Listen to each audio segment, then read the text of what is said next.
Tá ok? Tá? Já estamos? Olá, gente. Boa tarde. Nelson hoje não vai poder comparecer.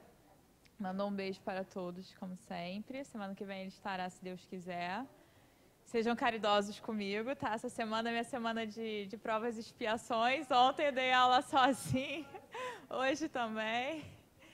Então, é isso, gente. Vamos lá. Tô aqui em cima por questões da câmera, tá, gente? Senão estaria mais pertinho de vocês.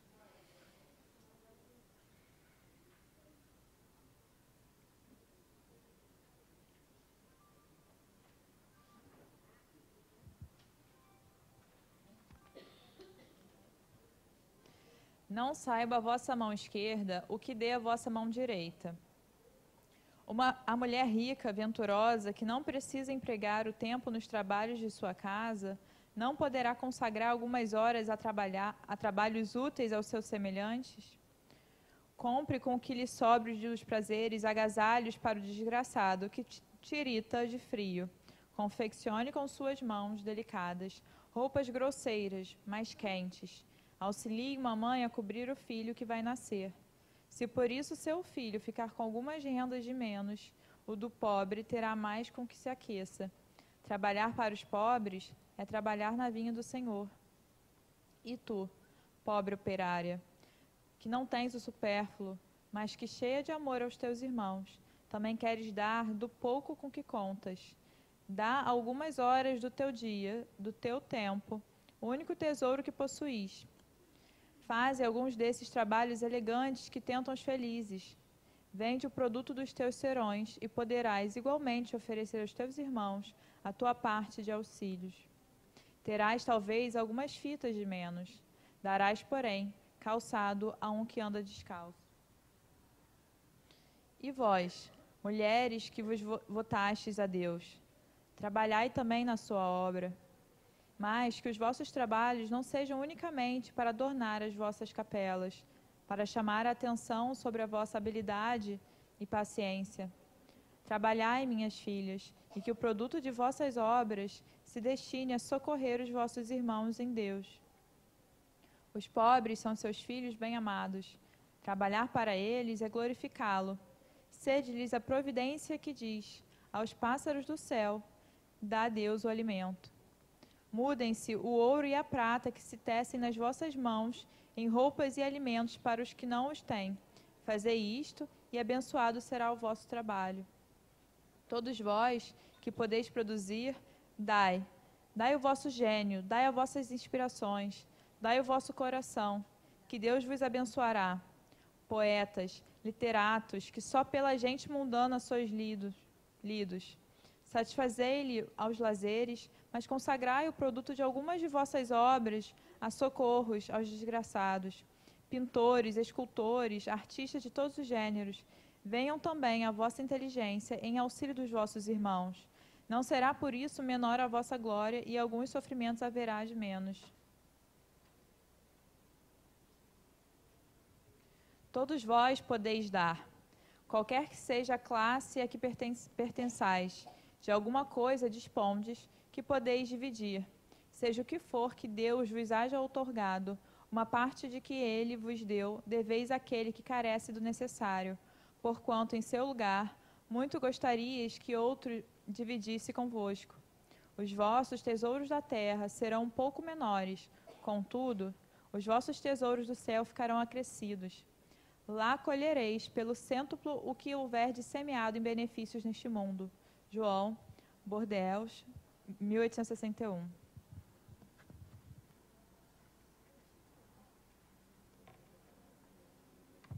Oi? Não vejo a mão direita, o que é. Esse tema, ele é bem propício para agora. Eu acho que ele saiu semana passada, não foi? E interessante, porque semana passada foi Lei de Justiça, Amor e Caridade, que a gente vai dar uma resumida agora no final, e hoje a gente entra em perfeição moral.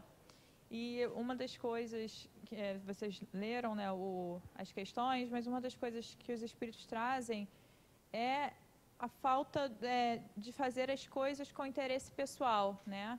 Essa de não precisar ver a minha mão direita ou a esquerda, agora eu não sei, mas o que uma mão que a outra está fazendo, né? Não precisar mostrar, porque não é para um benefício próprio, é algo para simplesmente agradar a Deus, é algo que seja natural na gente.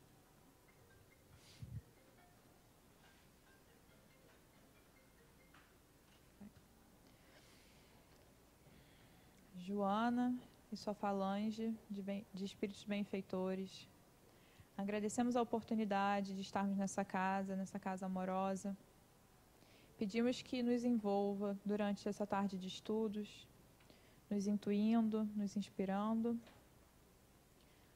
auxiliando para que nossas mentes e corações estejam abertos ao conhecimento, a sentir toda a energia benfeitora que aqui se estabelece.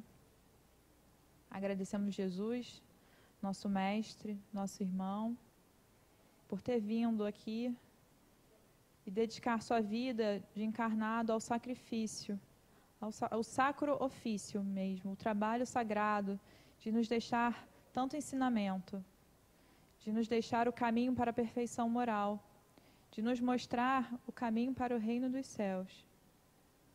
Então, Pai, sabendo desse caminho, pedimos auxílio. Auxílio para que a gente se esvazie dos nossos desejos, dos nossos sonhos, das nossas vontades, das nossas paixões. E que então o fogo do Teu amor queime tudo isso e sejamos preenchidos por Ti. Que a força da água do Teu amor nos transborde, que o sopro de amor nos dê a vida e que a fertilidade do Teu amor nos faça florescer, Pai. Preencha-nos. Que assim seja, graças a Deus.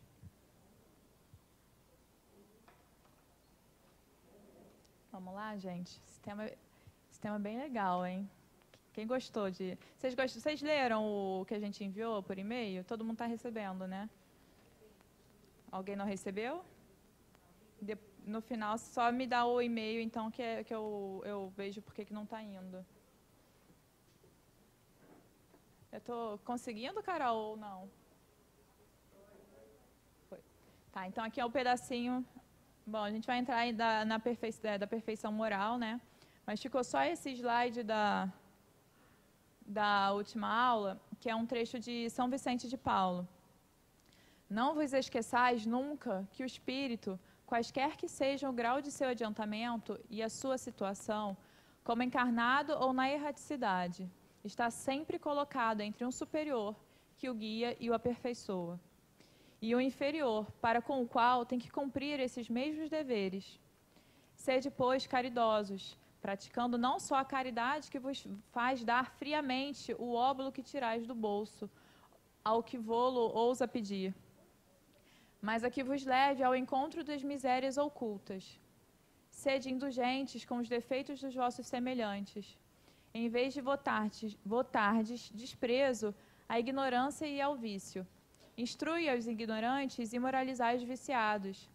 Sede brandos e benevolentes para com tudo o que seja vos seja inferior. Sede-o para com os seres mais ínfimos da criação, e tereis obedecido à lei de Deus. Isso é uma coisa que, assim, parece óbvio, né? A gente lê André Luiz, você tem sempre essa questão, ele traz o superior dele, ele também está sempre recebendo orientações de um outro superior, e como a gente vai recebendo orientações, e também temos o nosso papel de orientar a quem não tá esclarecido, como nós estamos. Mas no nosso dia a dia isso se perde tanto, né? Porque não só com as pessoas, mas aqui com os seres ínfimos da criação, com tudo. Porque tudo é criação divina. Não há nada fora da criação divina. Será que a gente tem esse cuidado com perceber todas as coisas, né? De estar consciente dessa criação? E as pessoas que passam pela nossa vida, muitos da nossa família, às vezes a gente acaba entrando numa briga por questões que cada um está enrijecido nas suas verdades. E pode até ser que a gente tenha razão, mas será que o nosso papel ali é esse bater de frente ou o nosso papel é de orientação, de compreensão, de acolhimento? Porque a gente pode orientar sem precisar discutir, sem precisar gritar, sem precisar se confronto. A gente pode orientar com exemplo. Às vezes, na verdade, a melhor orientação é o exemplo.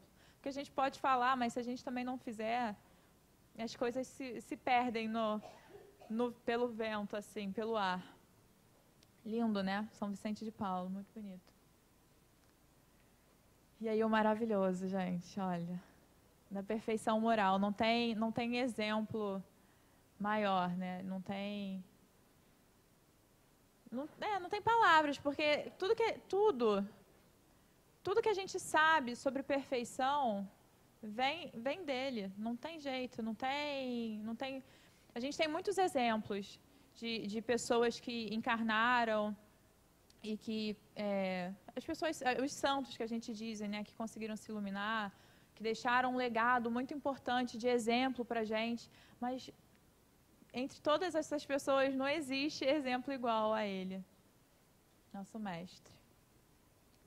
As virtudes e os vícios. Todas as virtudes têm seu mérito, porque todas indicam progresso na senda do bem. A virtude sempre que há resistência voluntária ao arrastamento dos maus pendores. A sublimidade da virtude, porém, está no sacrifício do interesse pessoal pelo bem do próximo, sem segundas intenções. A mais meritória é a que se assenta na mais desinteressada caridade. Bom, vamos lá. Então, às vezes a gente tem ainda alguns vícios, né? A gente está encarnado para isso, ok, não tem. Mas qual é o nosso trabalho aqui? É resgatar essa virtude, é a gente conseguir olhar para esses vícios e a gente resistir a eles. É esse o aprendizado que a gente tem para fazer aqui. Então, às vezes, a gente também se perde muito nos culpando pelas nossas vicissitudes ainda. Mas talvez não seja um trabalho tanto de culpa, essa culpa que se arrasta. É um trabalho de culpa, de identificação do que está acontecendo e um trabalho para que a gente possa resistir a essas paixões, a esses vícios, né? E aqui também, essa questão do sacrifício, por que o interesse pessoal, né, o desinteresse pessoal é o caminho que nos leva, né, a essa perfeição moral? Porque quando a gente passa a fazer para o outro aquilo que a gente queria que fizesse realmente com a gente. Porque às vezes a gente tem um desejo de fazer determinada coisa. Mas a gente tem que parar para pensar, peraí, isso é bom para mim? Mas ele é bom para todo mundo? Porque se alguém for sofrer com essa atitude, eu tenho que avaliar se essa minha atitude ela é realmente necessária. Porque às vezes é bom para mim, mas eu só desejo isso. Eu não preciso, em verdade, disso. E aí vale, por um desejo meu, eu sacrificar, de repente, alguém, ou vou prejudicar alguém, que seja uma pessoa, sabe? Então, a gente olhar para o nosso irmão, porque no final estamos todos unidos. Então, se um estiver infeliz, eu também estarei infeliz. Em um nível, eu estarei infeliz. Então, esse desinteresse mostra, quanto mais desinteressados, nesse desinteresse pessoal, quanto mais esse desinteresse pessoal estiver presente na gente, mais no todo nós estaremos, porque a gente vai sentindo o todo. A gente passa a não ver só o indivíduo que aqui está. Mas você sabe que você está aqui encarnado, você tem um ego, né? Ok, mas você consegue sentir que não é só isso. Há uma transcendência aí, né? Há algo a mais. Há essa união, esse amor, que não é esse amor que a gente sente ainda muito palpável, muito carnal, romantizado. Seja qual tipo de amor, seja o carnal, o fraternal, de amizade. Ainda não é esse amor, é um amor que é pleno. Ele é além de tempo e espaço. O interesse pessoal é o sinal mais característico da imperfeição. Pode um homem possuir qualidades reais que levem o mundo a considerá-lo homem de bem. Mas essas qualidades, conquanto assinalem o progresso, nem sempre suportam certas provas. O bem deve ser feito caritativamente, isto é, com desinteresse.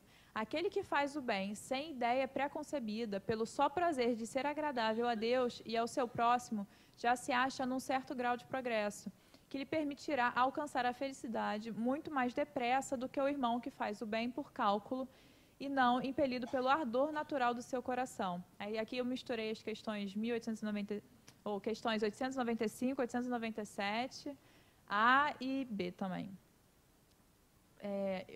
Essa questão da caridade é sempre um pouco polêmica, né? Mas, poxa, quando a gente faz caridade, a gente sabe que a gente está recebendo. Né? Então, de uma certa forma, sempre vai ser bom para mim. Eu sempre vou estar ganhando com isso. Como, então, qual é esse limite, né, entre você estar calculando fazer para receber e você estar fazendo? Não tem como a gente simplesmente esquecer que não é esse o caminho. Eu gosto de fazer uma analogia um pouco grosseira, mas é como se a gente escovasse o dente todo dia. A gente sabe que se a gente escovar o dente, a gente está preservando os nossos dentes. Mas ninguém, quando vai escovar o dente, pensa, eu vou escovar agora meu dente porque eu comi alguma coisa que vai me dar cárie, então eu vou... Ninguém pensa isso, você só escova. Você sabe que isso tem um porquê. Mas você não fica ali calculando o seu ato de escovar o dente. É mais ou menos assim, tem que ser algo natural. Espero que escovar o dente seja natural para todo mundo aqui, não sei, né? Se for difícil, brincadeira, gente. Mas tem que ser algo natural, o fazer, porque a caridade não está só na programação de fazer alguma coisa. Quantas oportunidades no nosso dia a dia não surgem para que a gente possa ser caridoso, para que a gente possa se doar? E às vezes a gente para e pensa, a gente tem que se entregar a essas oportunidades, é esse fazer. Não ficar, não, mas agora a vida, ela não é planejada, assim, a gente planeja, né, tem todo o planejamento, mas Deus rege para que a gente vá seguindo o caminho, um caminho, não mais fácil, né, mas um caminho para essa perfeição, né, e a gente que vai criando as dificuldades quando a gente vai rejeitando essas oportunidades. Então, o nosso dia a dia está cheio de oportunidades que a gente pode só se entregar a elas e fazer. Às vezes, só depois que a gente faz que a gente se dá conta, né? Mas aquele ato de fazer é quase um impulso natural de ajudar ao irmão. Então, acho que é essa caridade que a gente tem que buscar. E o interesse pessoal, ele está muito ligado, que a gente vai falar depois, ao egoísmo, né? Que é esse ego centrado, centrado nele mesmo. O ego, mais uma vez, ele é uma estrutura necessária para que a gente esteja encarnado, mas ele no centro, ele trabalhar para o centro para si mesmo, esse é o interesse pessoal, é o egoísmo.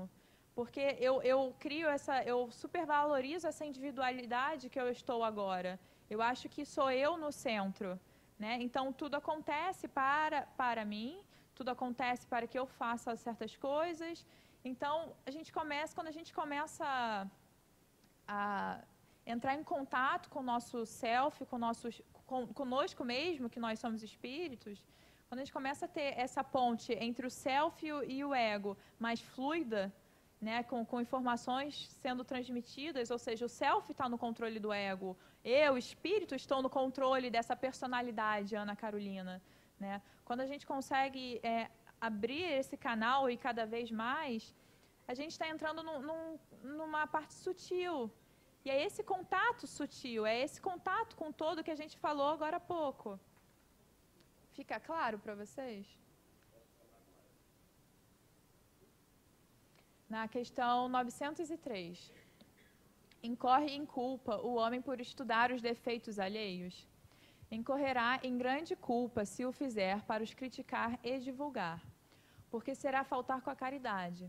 Se o fizer para sua instrução pessoal e para evitá-los em si próprio, tal estudo poderá algumas vezes ser-lhe útil.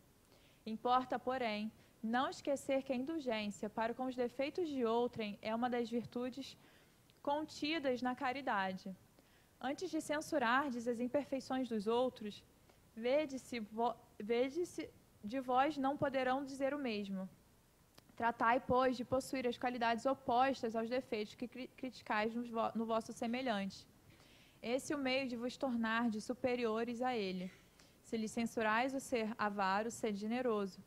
Se o ser orgulhoso, sede humildes e modestos. Se o ser áspero, sede brandos. Se o proceder com pequenez, sede grandes em todas as vossas ações. Numa palavra, fazei por maneira que se não vos possam aplicar estas palavras de Jesus. Vê o argueiro no olho do seu vizinho e não vê a trave no seu próprio. Aqui é clássico, né? É muito fácil a gente, às vezes, apontar o dedo. Jornal, a gente vê muito isso. Nossa, olha o que fizeram. Mas eu acho interessante a gente trazer para cá que muitas vezes a gente não faz exatamente igual a esses pontos que nós levantamos o dedo para apontar, mas em um outro nível, de uma outra forma, a essência daquilo, a gente pode estar repetindo na nossa vida, né? Às vezes a gente fica muito preso a, sei lá, dar um exemplo, uma traição. Às vezes as pessoas ficam muito presas na traição e apontam o dedo e tal. Tudo bem, mas será que em algum nível você mesmo não se trai? Nos seus pensamentos, de querer fazer algo e você acaba fazendo outra coisa? Isso não é uma traição? Então, no nível, você está fazendo. Então, você olhar para esses defeitos, ela pode ser útil para essa análise. Será que em algum nível eu faço isso? Eu faço exatamente isso? Não, não faço. Mas será que em algum nível da minha vida eu não estou fazendo exatamente isso, só que a essência disso, e não esse ato específico? E se fizer, você toma consciência e você pode mudar. A gente só pode mudar o que a gente identificou. Se a gente não identifica, não tem como a gente conseguir ressignificar isso. E também a gente passa a compreender os nossos irmãos. Porque se eu faço também, por que eu vou recriminar o outro por estar fazendo?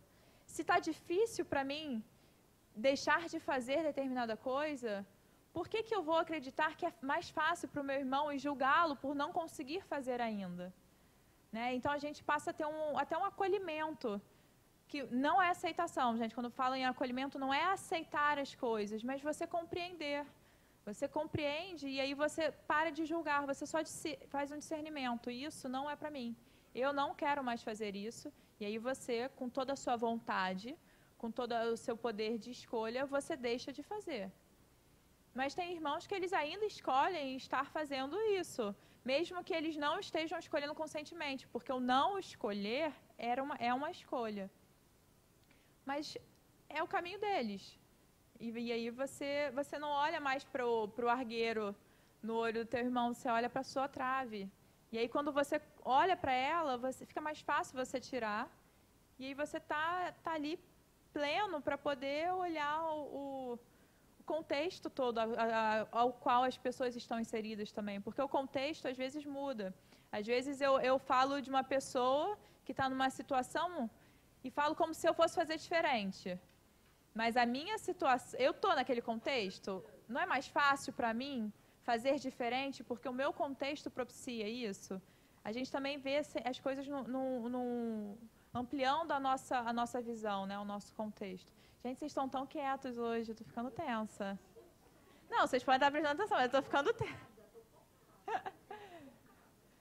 Façam mais perguntas aí, hein, gente, senão eu vou ficar cansada da minha voz.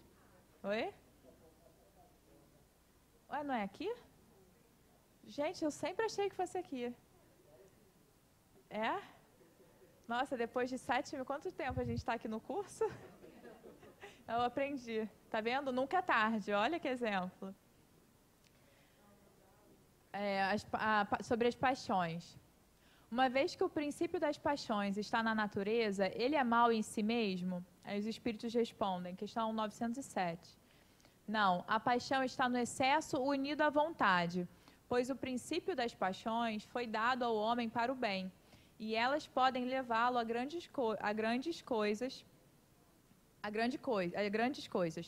É o abuso que dele se faz que causa o mal. E aqui eu trouxe Spinoza, ele é um filósofo do século 17? Agora esqueci. Gente, alguém tem o Google aí? 16, 17, né? E ele fala, o vício é submissão às paixões. É deixar-se governar pelas causas externas. Não é um mal, mas fraqueza. A virtude é tornar-se senhor das paixões, a causa das próprias ações. O ser virtuoso pode transformar as suas tristezas em alegrias, os seus fracassos em êxitos. Então, às vezes, a questão dessa paixão, a questão toda dela é quando ela se torna inflamada e cega a gente, né? A gente vê isso muito na política, como às vezes as pessoas, naquele ímpeto de querer defender aquilo que elas acreditam, elas se cegam e aquilo passa a controlá-las. E aí que está o problema, né? Aí que começa a ser disfuncional, vamos dizer assim, porque você tá ali, você cria um vício naquela paixão se torna algo que controla ele.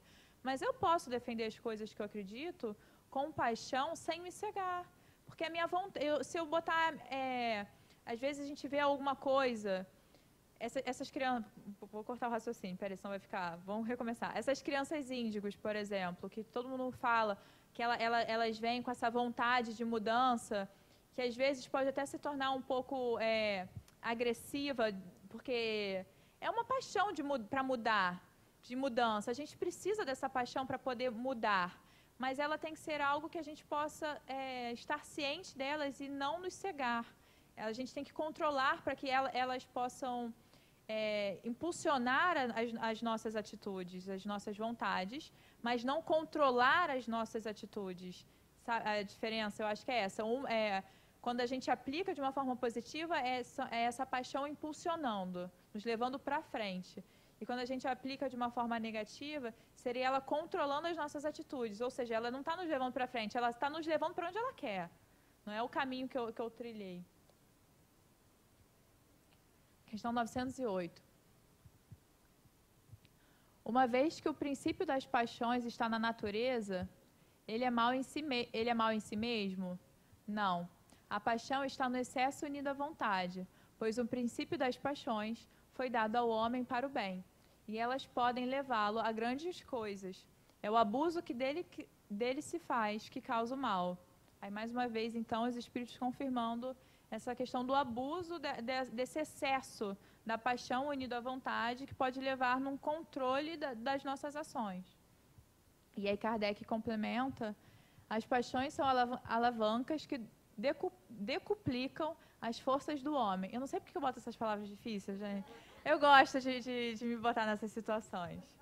As forças do homem e o ajudam no cumprimento dos desígnios da providência. Mas se, em vez de dirigi-las, o homem se deixar dirigir por elas, cai nos excessos, e a própria força que, em suas mãos, podia fazer o bem, recai sobre ele e o esmaga. Gente, se vocês não fizerem pergunta, a aula vai acabar daqui a sei lá, 10 minutos. Por favor. Tá todo mundo assim nesse caminho, na perfeição moral já? Ninguém tem uma dúvida? Eu tô cheia. Olha, essa aula que essa semana eu falei, caramba, tinham várias coisas que eu estava ali fazendo, que eu não estava prestando atenção, que eu falei, olha como são as coisas, que às vezes a gente se pega errando. Eu falei, a aula chegou na hora certa. Aí quando o Nelson falou que não podia vir, eu falei, agora que eu tenho que aprender mesmo, eu vou botar em prática. A questão 900, essa é uma das minhas questões preferidas, gente. Não há paixões tão vivas e irresistíveis que a vontade seja impotente para superá-las? Há muitas pessoas que dizem, eu quero, mas a vontade está somente nos lábios. Elas querem, e tem muito prazer que isso não ocorra. Quando se crê que não se pode vencer suas paixões, é que o espírito nelas se compraz, em decorrência da sua inferioridade. Aquele que procura reprimi-las compreende sua natureza espiritual. Vencê-las é para ele um triunfo do espírito sobre a matéria. Quantas vezes a gente... Até não vou falar nem de ação, vamos botar em pensamento. A gente está pensando numa coisa ali. A gente fica, por que a gente está pensando isso? Já pararam para pensar como nos é agradável pensar naquilo? Porque a gente sabe o que pensar. Né? Porque se a gente não pensar naquilo, no que a gente vai pensar? Então acaba sendo confortável, é agradável, como as atitudes também. A gente gosta de fazer ainda. Por termos ainda esse ego bem muito forte, querendo controle, é comum que a gente sinta prazer em ter atitudes egóicas. E quando eu falo egóica, não é aquele egoísmo que a gente vê, que a gente explica para as crianças. Não, é esse egóico de fazer atitudes que nos beneficiar e muitas vezes esquecer o outro. Isso é agradável para a gente, né? Ainda na nossa situação. Mas a gente pode quebrar com isso a qualquer momento.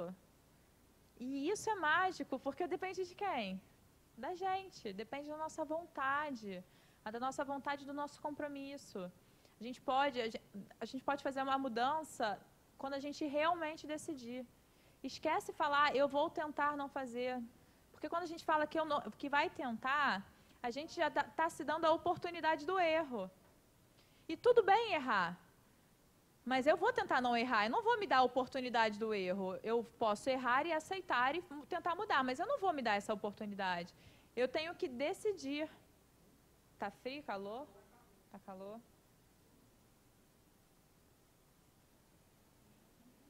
Ih, não tá indo. Vê aqui. Foi? Eu acho que não fui eu não, porque eu não tinha mexido quando apitou. Obrigada.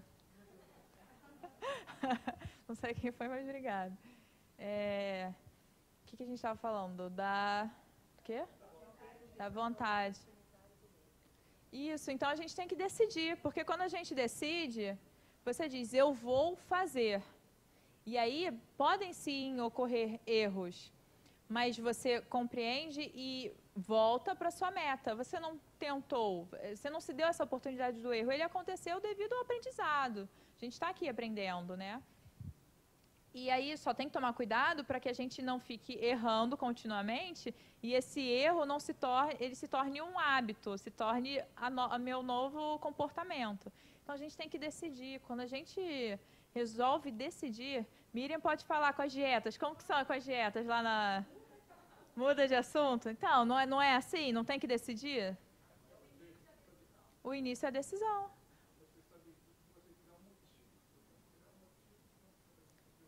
Só decide se tiver um motivo. E não é qual... Verdade. Bom você trazer isso, Paulo. A motivação ela vem antes da vontade. Sim, é importante a motivação. E é importante que os nossos objetivos sejam maiores do que esses materiais superficiais. Porque se a gente tem um objetivo muito superficial, muito egocentrado, ele não nos motiva no nosso íntimo. Porque, em verdade, a gente sabe que não é aquilo. O nosso objetivo ele tem que ter uma profundidade. Vou trazer, então, aqui para a Miriam de novo. A gente fica trocando, né, Miriam, a questão da alimentação. A questão da dieta. Só para dar um exemplo, porque eu acho que fica mais fácil com a analogia. Eu vou emagrecer. Será que é só emagrecer? Será que isso não é muito pequeno para um ser espiritual? Por que um espírito que está encarnado hoje, ele tem que olhar para a sua alimentação, olhar para o que ele consome, para o que o nutre? É só para emagrecer? Você acha que eu, quando desencarnar, vou estar preocupada se eu era gorda ou magra? Não vou, não tem utilidade. Para ter saúde, para preservar a minha encarnação. A minha encarnação é a minha oportunidade de aprender, de evoluir. É a minha chance. É preservar essa minha chance. É uma oportunidade maravilhosa. Não quer dizer que eu tenho que estar apegado a ela a ponto de depois, quando eu desencarnar, eu ficar obsidiando todo mundo porque eu não queria ter uma...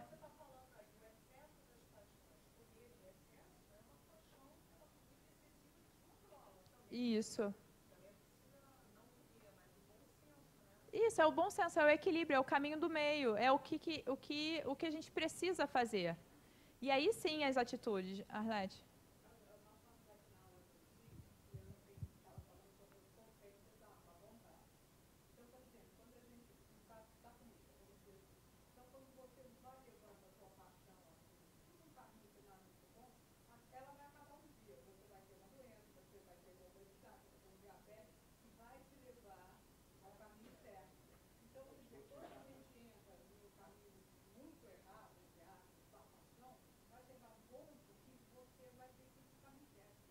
Sim. Sim. Exatamente. Porque se não for, a Arnete está trazendo só repetir para o pessoal de casa, aí. Tá. Sim. Sim, exatamente.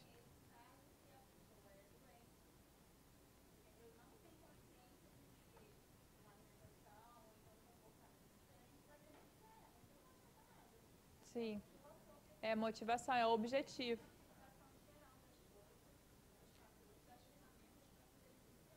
Exatamente.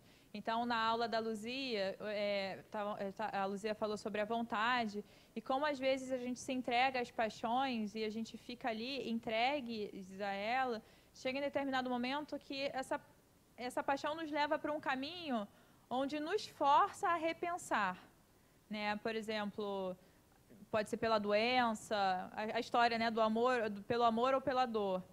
E é isso, às vezes a gente maldiz determinadas situações na nossa vida e elas têm um propósito maior, que aí entra na conscientização que você trouxe.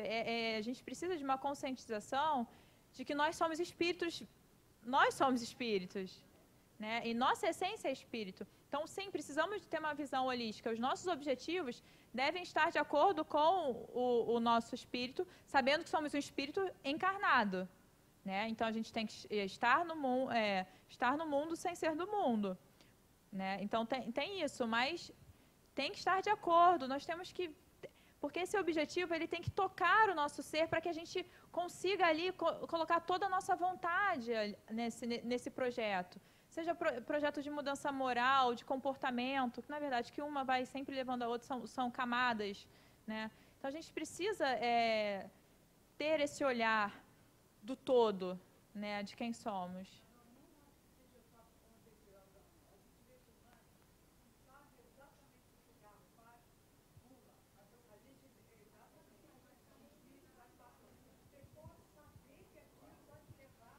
Uhum.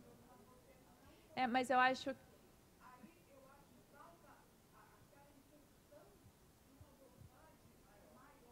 Então, mas eu acho que essa conscientização.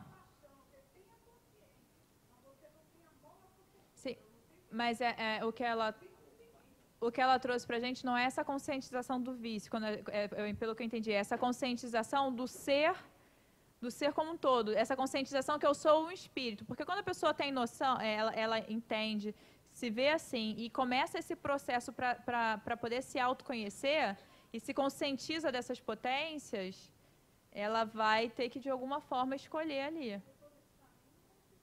Não? Tem que... Uhum. Você trouxe o caso dos vícios, vamos dizer assim, né? De substâncias, das paixões. Então, aqui ele fala, ó, há muitas pessoas que dizem, quando se crê que não se pode vencer suas paixões, é que o espírito nelas se compraz em decorrência da sua inferioridade. Aquele que procura reprimi-las compreende sua natureza espiritual, vencê-las é para ele um triunfo. E também tem que nenhum arrastamento é inevitável. Sim, sim. Não, mas não é fácil. Se fosse fácil, a gente já tá. Eu estaria lá na morada nova com Joana, assim, abraçada, eu e ela.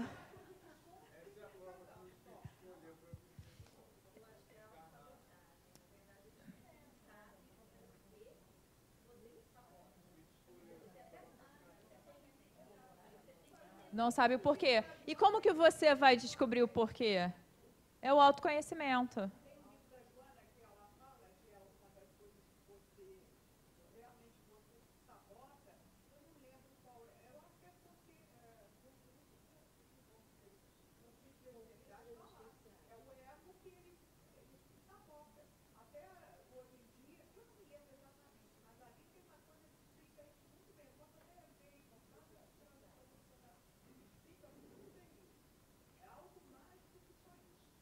Sim, porque quando você tem... Duda, você queria falar? Você lembra? Fala.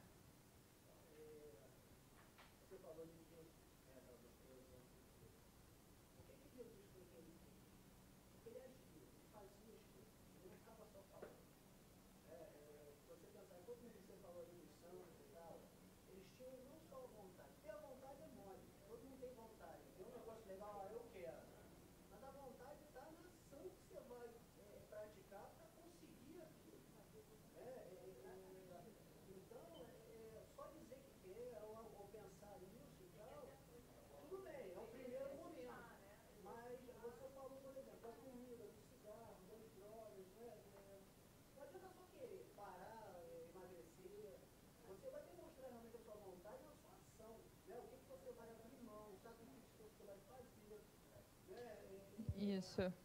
A vontade vai muito mais além do que o sentimento de dar. A vontade que tem que acontecer é a vontade de ação, e não a vontade de sentimento. Sim, muito bom. A gente estava conversando sobre fé raciocinada e tal. O Espiritismo tem essa armadilha. Ele é a fé raciocinada. Mas tudo que ele fala em raciocínio diz que tem que agir. E a gente costuma ficar só na mente, só no pensamento, no raciocínio, mas não age. Exato. E é a ação que realmente transforma. Isso. Não o pensamento, é a ação.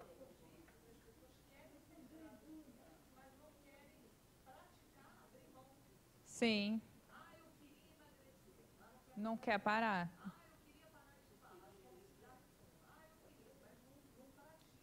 Então, é isso. O que... Só para repetir para o pessoal de casa, então, o que a gente está falando aqui é que Jesus, ele agia, né? Então, essa vontade, ela tem que nos impulsionar à ação. Não adianta a gente ficar na parte intelectual, na parte idealizada, senão a gente cai aqui, eu quero. Mas a vontade está somente nos lábios. A gente tem que agir, a gente tem que botar em prática. Senão aquilo não se materializa para o aprendizado, se esvazia. Sim, sim, sim.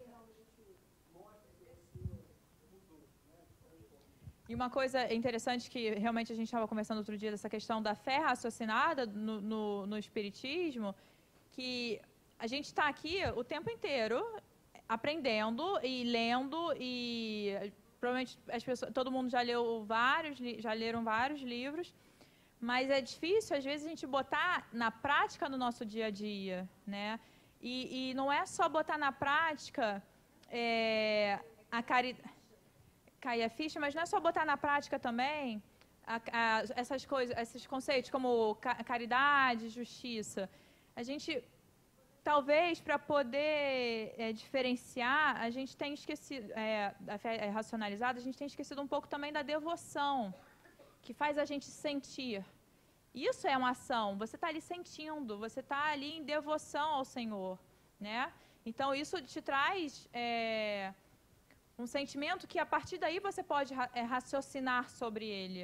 Mas a gente precisa do conhecimento, sim, ele é muito importante, sim, a gente tem que buscar ele, sim, mas a gente tem que viver ele em todas as suas facetas, seja na prática, no sentir, né? Então, a gente tem que estar atento a isso. Alguém mais? Alguma coisa? Fechou? Vitória? Claro.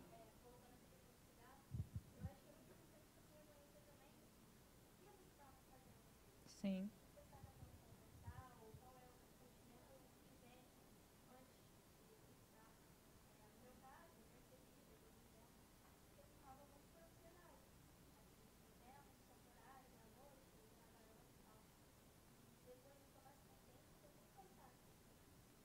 Sim. Sim, a importância, né, nos vícios dessas paixões é você conseguir compreender o que te leva a fazer aquilo, né? Qual é o gatilho? E isso a gente consegue com o autoconhecimento. Porque a gente tem que olhar para dentro de nós e começar a ver quais são essas autossabotagens. Por que eu cometo essa autossabotagem? Por que eu quero... É muito louco se a gente parar para pensar, eu quero uma coisa, o que me impede de conseguir isso? Só eu. E eu fico reclamando com os espíritos, porque sou eu. Escapismos. São formas de escamotear as nossas questões. A gente escamoteia com esses vícios. Mas a gente precisa identificar, primeiro olhar para esse vício, identificar o porquê dele, e aí a gente fazer um trabalho de ressignificar ele. E direção. Foco, determinação e direção. É um processo. Sim. São caminhos, você tem que passar por todas as fases do processo. E não, às vezes, a gente vai descobrir que por trás dessa causa inicial, a gente vai descobrir outra causa, que vai descobrir outra causa, e isso é o autoconhecimento. Cada vez você vai chegando ali no seu âmago, você vai conhecendo você por inteiro, né, as suas potências, e aí você passa a utilizar elas para que você consiga aproveitar essas oportunidades da melhor forma, porque no final das contas é isso. Eu vou me autoconhecendo, eu vou descobrindo onde eu tenho mais facilidade e mais dificuldade, eu vou trabalhando as minhas dificuldades, e para que tudo isso? Para que eu possa aproveitar melhor as chances que o Senhor coloca na nossa vida diariamente, a todo momento, né? E essa questão da vontade também e da ação é a gente compreender que toda escolha é uma escolha importante. Toda escolha, porque se eu escolhi acordar 5 minutos antes, e aí eu tenho mais 5 minutos para poder, sei lá, falar com alguém com calma, tomar um café com calma, isso pode mudar o meu dia. Pode mudar meu dia. E quem não me garante que esse não será meu último dia? Quem não me garante que essa não será minha oportunidade? Ou quem não me garante que se eu não fizesse isso, eu não ia estar, de repente, perdendo a oportunidade de fazer algo importante? Sabe, a gente tem que entender que toda escolha é importante. A gente não pode tirar, deixar o automático levar, né? Porque para entrar nesse caminho dessa perfeição moral, a gente precisa estar atento. Precisa estar vigilante, orar e vigiar. A gente está nessa fase, incessantemente. É um trabalho árduo. E uma coisa também, quando a gente faz a gente age, e para agir muitas vezes é um sacrifício, do ponto de que é um trabalho sagrado, um sacro ofício, né? Porque você está ali fazendo um trabalho que te é difícil, mas tem algo sagrado por trás. Você conhece um outro prazer, que não é o prazer de se entregar às paixões, é um prazer de você saber que você venceu as suas paixões. E uma vez que você sente isso, você pode cair outras vezes, mas quando você cair, você lembra, nossa, como é melhor eu sentir o outro prazer. Porque eu sinto prazer nos vícios, sim. Ok, a gente sente. Mas quando a gente conhece algo melhor, algo maior, a gente tem que guardar esse registro na gente, para que quando a gente cai, a gente lembre dele e busque ele incessantemente, para que a gente consiga. E aí a gente vai escolher todo dia a gente vencer essas paixões. É para isso a encarnação. A encarnação é para a gente se iluminar. E a gente está para se iluminar aqui agora. É isso. A gente está para vencer essas paixões agora. A gente pode mudar agora. A gente pode fazer agora. Não há para depois. Porque no final, eu acho que eu já falei isso para vocês, no final não importa quando esse autoconhecimento vai se dar ao ponto dessa plenitude. Não importa o quando. O que importa é se hoje eu fiz o máximo para chegar a isso. Se hoje eu estou, de fato, compromissada com isso, se eu estou de acordo com o que Deus me fornece para fazer, me orienta a fazer, se eu estou compromissado com o caminho do Cristo, é isso que importa, o hoje. Quando? A gente tem a eternidade, não tem problema, não tenham pressa. Mas tenham a vontade de agir hoje para que essa mudança ocorra. E aí pode ser sim nessa vida. Foi? Não é linda essa questão? Adoro. Qual é o meio mais eficaz de combater o predomínio da natureza corpórea? Fazer a abnegação de si mesmo. Aí que tem o que é abnegação. Ação caracterizada pelo desprendimento e altruísmo, em que a superação das tendências egoísticas da personalidade é conquistada em benefício de uma pessoa, causa ou princípio, dedicação extrema, altruísmo. Então, mais uma vez, esse desinteresse pessoal. Hoje hoje em dia é até difícil, as pessoas não entendem muito isso, né? Eu tenho numas das tatuagens que eu tenho, tem isso, né? Uma vez uma amiga minha perguntou o que significa, tá em hebraico, eu falei, é para que eu faça as coisas sem interesse pessoal. Aí ela virou, assim, olhou meio e falou, não, mas um pouco de interesse você tem que ter, né? Porque senão como que você vai viver? Às vezes, esse pensamento ainda permeia, né? Como que você vai fazer as coisas só para os outros? Você tem que cuidar de você. Mas não é esse fazer as coisas só para os outros. Não é uma dedicação de anulação. Não é uma doação onde você se anula. É uma doação onde você sente a alegria do outro. Onde você estar ali colaborando com o outro é colaborar com você. É um pouco, você se preenche. É engraçado porque é a lei de ação e reação, mas isso retorna para você, não tem jeito. A questão é eu não fazer pensando nisso, mas de uma forma ou de outra, acaba em mim. Essa doação me preenche. É disso que eu preciso, é isso que anima o meu espírito. É isso que deve animar o nosso espírito. Onde a gente for, a gente está tão carregado da graça divina que a gente possa iluminar as pessoas iluminar, que a gente possa estar ali naquela energia com aquelas pessoas.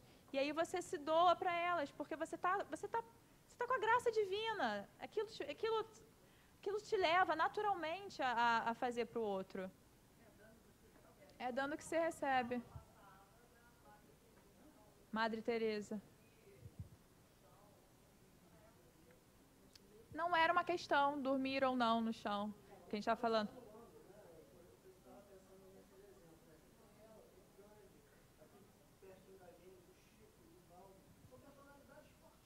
Sim, Gandhi, Divaldo, Madre Teresa. Sim. Eles não se anularam de forma alguma. Eles não se anularam. Aí tem a questão que a gente trouxe na semana passada, da cama para o pessoal de casa, se ela dormia no chão ou na cama, por que ela fazia isso. Na verdade, aquilo não era uma questão importante. Não era um sacrifício dormir no chão ou na cama. Era só, ela estava dormindo, não importa onde. Não era uma necessidade. Não era uma questão dela estar se anulando para... Não era uma necessidade. Provavelmente. Podem ter outras questões, como o Nelson trouxe, de sintonização com as pessoas que estavam em sofrimento. Pode ter várias coisas subjetivas, mas não era uma questão. E é isso. Quanto mais desinteressado a gente vai ficando desse autocentrismo, desse egocentrismo, a gente vai vendo que o que antes nos era uma necessidade, nada mais é do que um desejo forte.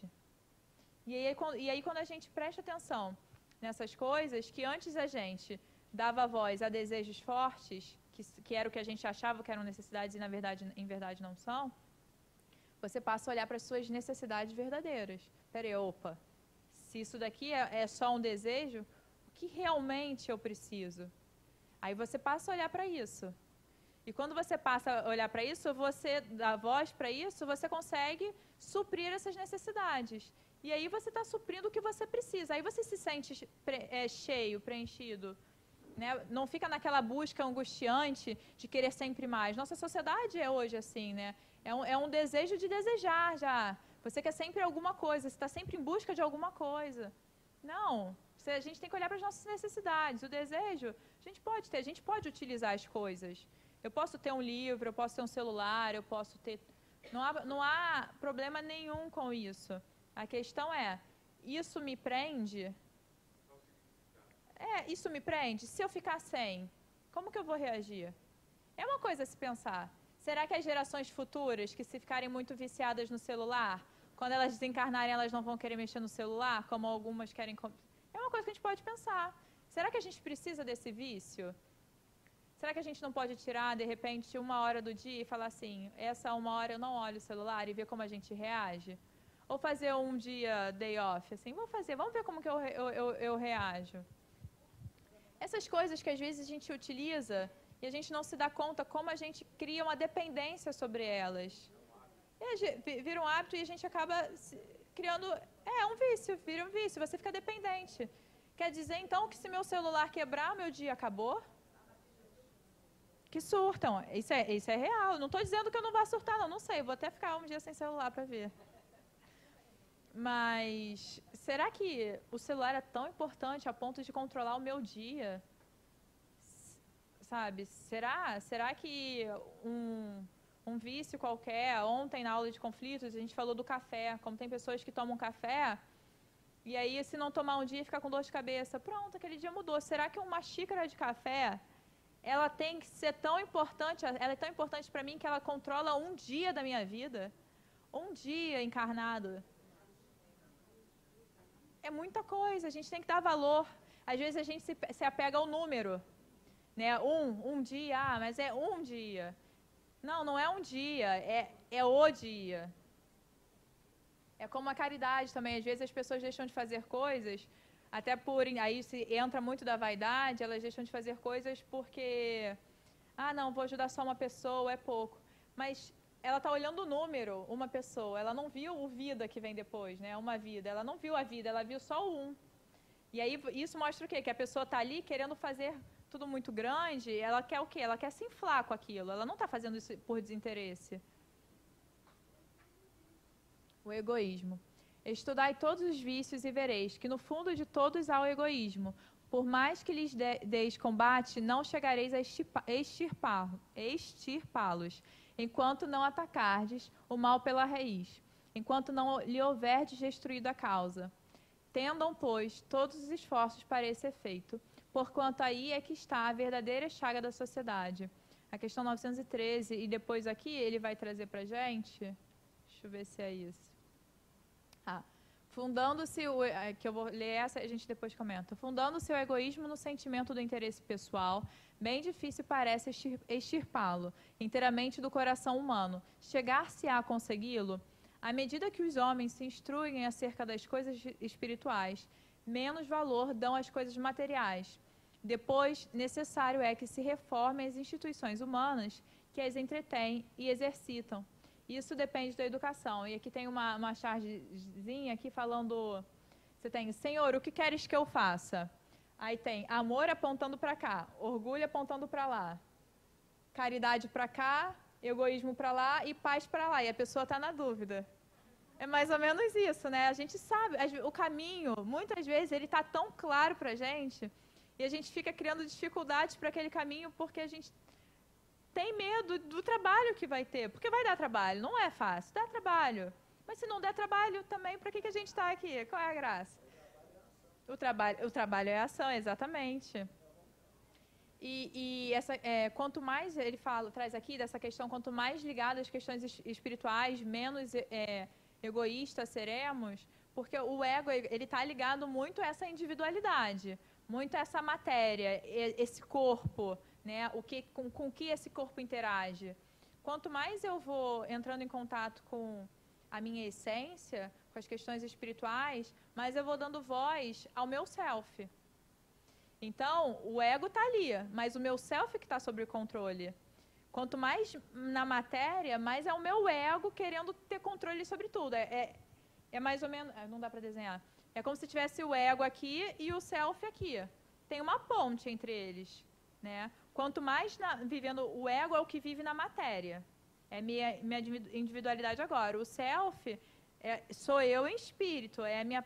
Sou eu em ligação com a espiritualidade, com a parte espiritual mesmo, né? Com todo. Com o transcendente. Se eu estou muito ligada à matéria, ele fecha uma porta, porque né, não dá para sintonizar. Então, ele fecha uma porta. Eu tenho a ponte ali. A qualquer momento, o self pode vir e se expressar através do ego. Mas o meu ego é tão forte que ele fecha uma porta. E aí ele fica ali controlando, ele está agindo para ele. Quanto mais eu entro em contato com a minha parte espiritual, essa porta eu não só abro, como eu vou alargando ela. E aí todo o conteúdo do meu self, todo o meu conteúdo interno, meu conteúdo espiritual, ele vai se manifestar através do ego. Então aí a gente vai deixando de ter esse egoísmo, que é esse ego centrado nele mesmo. Fica claro assim com essa analogia da ponte? De todas as imperfeições humanas, o egoísmo é a mais difícil de desenraizar-se, porque deriva da influência da matéria. influência de que o homem, ainda muito próximo de sua origem, não pode libertar-se. O egoísmo se enfraquecerá à proporção que a vida moral for predominando sobre a vida material. O egoísmo se assenta na importância da personalidade, ou seja, esse ego. Ora, o espiritismo, bem compreendido, repito, mostra as coisas de tão alto que o sentimento da personalidade desaparece, de certo modo, diante da imensidade, destruindo essa importância, ou pelo menos reduzindo-as às suas legítimas proporções. Ele necessariamente combate o egoísmo. Em face do atual extravasamento do egoísmo, faz-se necessária uma verdadeira virtude para que alguém faça abnegação da sua personalidade em proveito dos outros, que com frequência absolutamente lhe não agradecem. Porque está todo mundo tão focado no ego que não tem esse olhar para o outro. Então, na nossa sociedade hoje, para a gente poder se libertar disso, que é o que ele fala, tem que haver uma vontade, uma abnegação, uma ação muito maior. É difícil, mas não é impossível, não existe nada impossível. Então, quanto mais... e aqui a gente volta para a questão também de sentir, né? Porque como que você...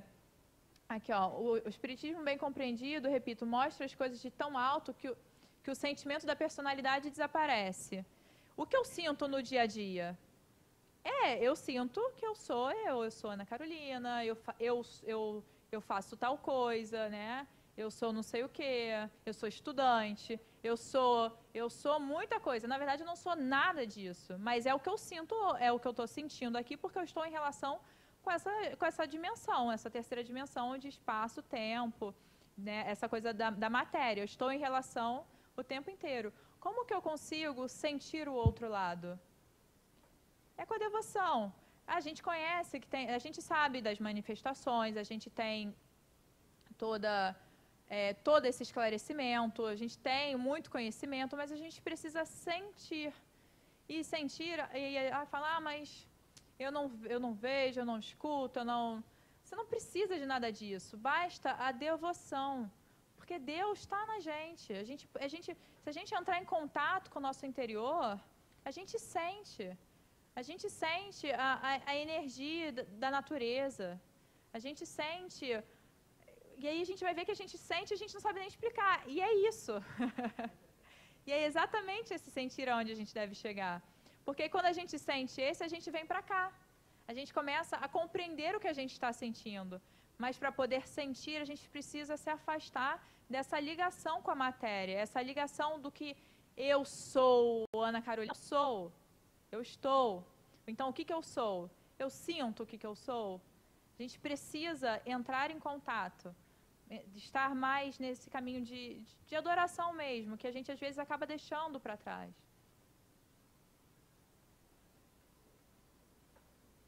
Caracteres do homem de bem. De novo ele. O espírito prova sua elevação quando todos os atos de sua vida corporal representam a prática da lei de Deus. Aqui, ó, que o Duda trouxe sabiamente, os atos, não são os pensamentos, são os atos. O que você obrou, você coloca em prática, você faz. E quando ele compreende por antecipação a vida espiritual. Então, é isso que a gente tem que buscar, a gente tem que procurar agir na lei de Deus. Não é só a gente ficar aqui, mais uma vez, no intelecto, sem botar em prática. Não, vamos aproveitar todas as oportunidades. Não é só dentro da casa espírita, não é só dentro de um templo religioso. Não, em todos os lugares. Na rua, em casa, na rua, em qualquer lugar. Você está cheio de oportunidades que se apresentam para você poder ali servir. Sem se importar com o que você vai fazer, mas só servir, você estar a serviço, você ser uma ferramenta. O verdadeiro homem de bem, é um resumo do que Kardec traz nos comentários. Pratica a lei de justiça, amor e caridade. Interroga sua consciência sobre os atos realizados. Faz o bem pelo bem, sem esperar retornos e sacrifica seus interesses à justiça. É benevolente para com todos. Faz bom uso da riqueza e do poder. É indulgente para com as fraquezas dos outros, por saber que ele mesmo tem a mesma necessidade. Não é vingativo, perdoa as ofensas, respeita os direitos de seus semelhantes.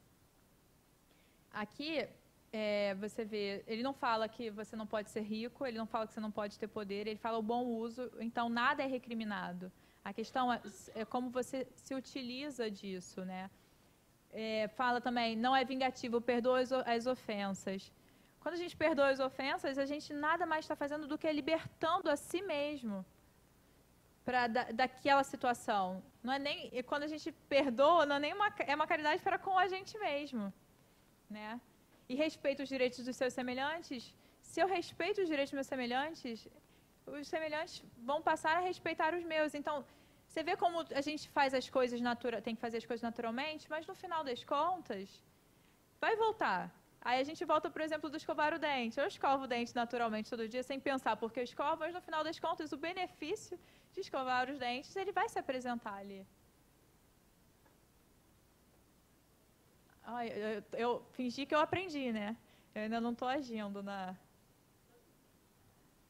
Aí, para finalizar, dá tempo? Dá. Tem Santo Agostinho, tem uns trechos da questão 919. Fazei o que eu fazia quando vivi na terra. Ao fim do dia, interrogava a minha consciência. Passava a revista ao que fizera e perguntava a mim mesmo se não faltara algum dever. Se ninguém tivera motivo para de mim se queixar. Dirige, pois, a vós mesmos perguntas. Interrogai-vos sobre o que tendes feito e com que objetivo procedestes em tal ou tal circunstância. Sobre se fizestes alguma coisa que feita por outrem, censurarias. Sobre se obrastes alguma ação que não ousarias confessar. Leu isso hoje? Você vê que a gente está precisando, né? Vocês já leram na aula anterior e lê agora? Perguntai ainda mais. Se aprovesse a Deus chamar-me neste momento, teria que temer o olhar de alguém? Ao entrar de novo no mundo dos espíritos, onde nada pode ser ocultado, as respostas vos darão, ou descanso para a vossa consciência, ou a indicação de um mal que precise ser curado. Quando estiverdes indecisos sobre o valor de uma de vossas ações, inquire como a qualificarias se praticada por outra pessoa. Se a censurais noutrem, não a podereis ter por legítima quando fordes o seu autor, pois que Deus não usa de duas medidas na aplicação de sua justiça. Formulai, pois, de vós para convosco questões nítidas e precisas, e não temais multiplicá-las. Justo é que se gastem alguns minutos para conquistar uma felicidade eterna. Então, às vezes a gente só para pensar o que a gente faz quando grandes momentos, grandes situações aparecem na nossa vida. Só que a gente não tropeça com montanhas, a gente tropeça em pedrinhas. A gente esquece das pequenas escolhas que a gente faz no nosso dia a dia, essas que a gente falou que todas podem alterar. A gente esquece do valor desse dia, que esse dia tem. É exatamente isso que Santo Agostinho fala. E se Deus me chamar hoje? Sabe, esse dia que eu deixei me levar por algum vício que interferiu na minha vida. Nesse dia que meu celular quebrou e eu fiquei estressado e meu dia mudou. Se Deus me chamar hoje, nesse dia, o que eu tenho ali para oferecer, né? Então a gente tem que parar para pensar todos os dias. Porque é muito pouco tempo que a gente dedica perto da importância, perto da grandeza que esses atos podem nos trazer, no retorno até de conhecimento de si. Né? E mais uma vez, quando a gente reconhece isso, aí sim a gente pode fazer essa alteração. A gente pode ressignificar, a gente precisa olhar para dentro. Aí tem no Evangelho, capítulo 17... Reconhece-se o verdadeiro espírita pela sua transformação moral e pelos esforços que emprega para domar suas más inclinações. Uma vez no encontro do final do ano passado, o encontro com Jesus, que foi com o Luiz Mário, ele falou uma coisa que eu acho assim, muito certeiro. Ele falou assim, não lembro exatamente as palavras dele, já faz muito tempo, não lembro nem o que eu fiz ontem, mas... Ele falava que, na verdade, a gente não precisa dizer em si que somos espíritas. A gente tem que agir, a gente tem que fazer. A A gente tem que ser o Evangelho. A gente não precisa, sabe, não é o ler que vai me fazer, a gente viu aquela questão, não é o ler que vai me fazer ser espírita. É eu agir de acordo com o Evangelho. É eu botar em prática o que está ali. E aí sim, quando me perguntarem, olharem para as minhas atitudes e reconhecerem ali uma autoridade moral, e quando eu falo em autoridade moral, não é porque é uma superioridade, não. É porque é alguém que está nesse caminho moral. Quando a pessoa perguntar, você sim dizer, eu sou espírita, porque esse é o espírita. É o que as pessoas reconhecem pelas atitudes. É a prática, é o ser, é a fé raciocinada, mas é o ali, no dia a dia. É a atitude, é a ação, isso. E aqui, Joana de Anjos, no Homem Integral, o parto produz dor e recompensa com bem-estar, ensejando vida. O autodescobrimento é também um processo de parto, impondo a coragem para o conhecimento que libera. Examinar-se com decisão e enfrentar-se sem mecanismos desculpistas ou de escape constitui o passo inicial. Eu acredito que a gente já está nesse passo inicial. Agora, o que a gente vai fazer com esse passo inicial? É esse o ponto-chave. É agora que a gente vai girar ali a chave para começar a engrenar no nosso caminho. Todo mundo já está olhando, né? Está todo mundo fazendo as meditações, tudo. Então, cadê? Vamos girar essa chave, vamos fazer esse carro andar. O momento a gente tem que fazer agora. A gente pode mudar a qualquer momento. E essa questão de que no início produz dor, entra no que a gente falou do prazer inicial que a gente sente ainda com as coisas materiais, mas que quando a gente consegue, em alguma oportunidade, transcender isso, a gente sente um outro prazer, que é esse bem-estar. Que a gente pode depois recair naquele antigo erro? Pode, mas você já tem aquele registro de bem-estar, aquele registro desse prazer maior. E aí é esse que você vai buscar. Porque entre você olhando para os dois prazeres, você vai botar na balança. E aí, você ainda quer aquele prazer que te dá um prazer momentâneo? Ou você quer esse bem-estar que perdura? Vá buscar o bem-estar. Vá atrás dele. E aí a gente vai chegar nesse caminho crístico. Você se percebe capaz, porque nós somos. Por que nós achamos que não somos capazes? São esses mecanismos desculpistas, porque é mais fácil. Se eu não sou capaz, eu não preciso fazer. Mas se eu assumo que eu sou capaz, se eu assumo as minhas potências, isso me traz a responsabilidade de fazer. Porque não depende do outro, eu não espero. A esperança não é esperar. Né? Às vezes a gente acha que esperança é esperar. Não, a esperança é você agir confiando que vai acontecer. Porque a gente sabe a nossa origem. E a nossa origem nós somos espíritos, somos centelhas divinas. Então, a próxima é da questão 920 a 933. Vocês querem dever de casa, leitura? Vocês não querem? Como vocês estão na semana? Cheios? Pode mandar? Então tá. Olha, eu já ia ler o Evangelho de novo.